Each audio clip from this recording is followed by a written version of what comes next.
पिंपरी चिंचवडकरांनो, मी तुम्हाला सांगतो, आज तुमच्यामुळं मला 6 वेळेला उपमुख्यमंत्री पद मिळालेलं आहे.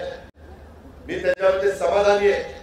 पण मला ज्या जनतेने मला प्रेम दिलंय, आशीर्वाद दिले, भरभक्कम पाठिंबा दिलाय, त्यांच्या करता देखील अशा काही गोष्टी करायच्या की देशामध्ये आपला परिसर, आपला इकडचं सगळं काम हे नंबर 1 त्या ठिकाणी झालं पाहिजे. याही गोष्टी आपण लक्षात घ्या. आता कालच मी काही भाग शंकरच्या मतदारसंघात येतो, काही भाग तिकडच्या मुळशी मतदारसंघात, दोघेही शंकरच आहे, शंकर मांडेकर आणि शंकर जगताप. महादेवाचे दिवस आहेत सध्या, आणि त्याच्यामुळं तिथं 120 एकर जमीन आम्ही यशदाला घेतली. तिथं मी काल अंतिम निर्णय घेतला. 800 ते 900 कोटी रुपयाचं, किती 800 ते 900 कोटी रुपयाचं मजुरीच्या धर्तीवर, मजुरीला IAS ऑफिसर जाता ट्रेनिंगला, एवढं सुंदर तो सगळे परिसर ट्रेनिंग.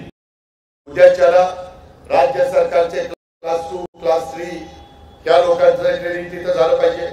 PCMC ला ट्रेनिंग द्यायचं तिथं घ्या, जिल्हा स्थानिक स्वराज्य संस्थांना ट्रेनिंग घ्यायचं तिथं घ्या. फार सुंदर प्लॅन केलेला आहे, अप्रतिम प्लॅन केलेला आहे. आणि कुणी कुठल्याही क्षेत्रामध्ये असलं तरी मधून ट्रेनिंग घेतल्याशिवाय नवीन गोष्टी समजत नाही. आता जग पुढे चाललंय. आता आर्टिफिशियल इंटेलिजन्स, कृत्रिम बुद्धिमत्ता, याचा वापर आम्ही आता शेतीमध्ये करतोय. यंदा 500 कोटी रुपये मी बजेटमध्ये तरतूद केली. 7,20,00,000 कोटीचं बजेट राज्य सरकारचं आम्ही सादर केलेलं आहे. आणि त्याच्यातून सगळ्या समाजाला कसं पुढे घेऊन जाता येईल हा आमचा सगळ्यांचा प्रयत्न आहे. इन्फ्रास्ट्रक्चरला आम्ही प्राधान्य दिलेलं आहे.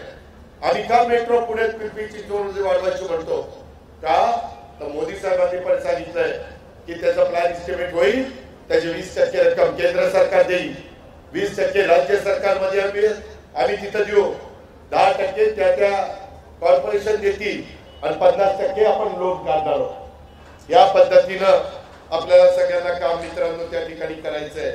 आणि म्हणून रिंग रोड आणि या बाकीच्या सगळ्या गोष्टी केल्याशिवाय कदाचित रिंग रोड मध्ये काहींची गरज आली